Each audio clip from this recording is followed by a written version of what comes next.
Orin Dáfídì orí kọkàndínní ogún lẹ́sẹ̀ ìkẹrìnlá.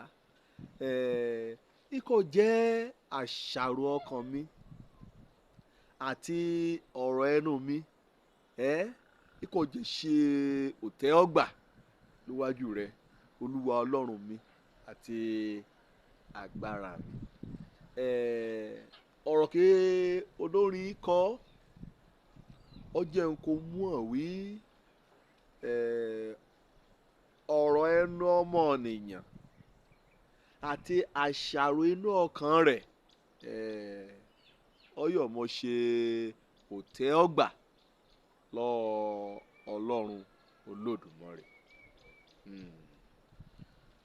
Wàá rí a béèrè lọ́ọ̀rà rẹ náà lónìí bá wí, ṣé èròǹgbà ọkàn rẹ,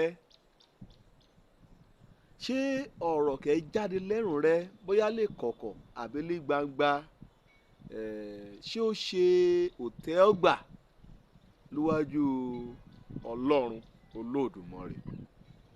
Ṣé kọ́lọ́run bá ṣí kétékété kẹ́ nínú ọkàn rẹ kó ronú sí kí ọ̀nìyàn olójú ṣá kan yọ̀ mọ̀, ṣé òun náà ṣé wọ́n yọ̀ mú yangàn? Ṣé wọ́n rí ọkàn ọmọ ènìyàn? Bíbélì wí ọ̀jì yíyé, ọ̀jì lùgbàmúrìn kọ́ bá ṣàkàwé ọ̀rọ̀ ọ̀jì ju omi òkun, ọ̀jì ju omi òkun lọ. Lùgbàmúrìn ọkàn ọmọ ènìyàn ó kún fún nǹkan jẹ́ pé ọ̀nì kan súnmọ́ jù gan èyí lèrò rẹ̀.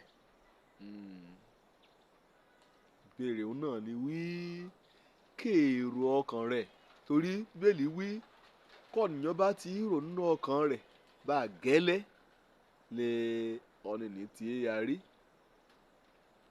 Kò gbé sùúrùkù rẹ̀ kẹ́ nínú ọkàn rẹ̀ lọ́hùn kí òun kọ́ ra ilé nínú àṣàrò ọkàn rẹ̀, kí òun kò í pète kò í pèrò rẹ̀, kí òun kò jẹ́ pé òun ní jẹ́ àkọlé kan ọkàn rẹ̀ àtúnkò fẹ́ ṣe kẹ́yìn kí òun gan kẹ̀dẹ̀ òun kẹ́ nínú ọkàn rẹ̀. Ṣé ó ṣe òtẹ́wọ́gbà lọ́ọ́ Ọlọ́run Olódùmarè?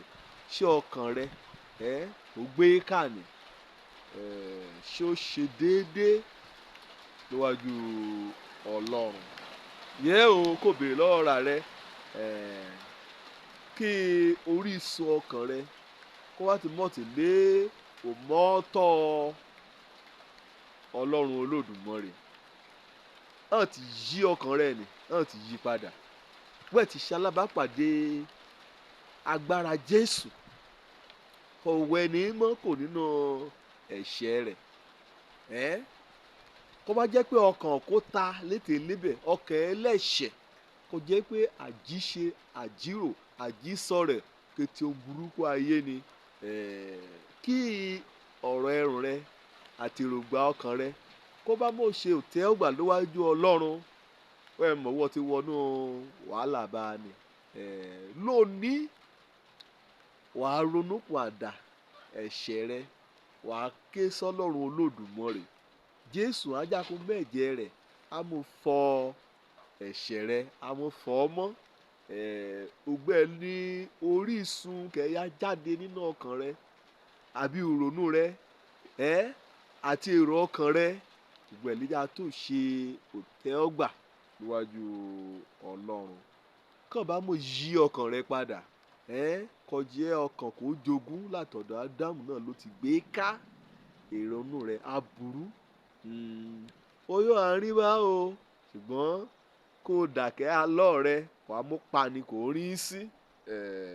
Ó ṣe pàtàkì kó mú ọkàn rẹ nì kó mú kó Jésù, kó lé èṣù kó lé kó nínú ọkàn rẹ, kó tẹ́ ọ gba kété àǹfààní kété ohun kí Jésù ń ṣe ìrúbọ rẹ̀ lórí igi àgbélébú nípasẹ̀ ìgbàgbọ́ náà ni wà á kàn jẹ́ ẹ̀ṣẹ̀ rẹ, wà á ronúpìwàdà, wà á kọ̀ ọ́ sílẹ̀, wà á rẹ̀ á wí mo lè gbàgbọ́ nínú ikú àtàjíǹde Jésù Kristi kó ṣe torí ìwẹ̀nùmọ́ ọkàn mi. Wà á lè gbàgbọ́ ni, wà á dẹ̀ á sọ lẹ́nu wí Ọlọ́run o, ó ti dárí ẹ̀ṣẹ̀ mi jì mí, wọ́n ti dán ní ọ̀tún gbẹ́ lérò gba ọkàn rẹ àtọ̀rọ̀ ẹrùn rẹ lẹ́rẹ̀ á ṣe òtẹ́ọ̀gbà lọ Ọlọ́run Olódùmarè. Òjó lorúkọ mi, ọmọ àbálábí tán ọ̀nìkan gbàlà káríbi dé sílé ìjọba Ọlọ́run. Ire o.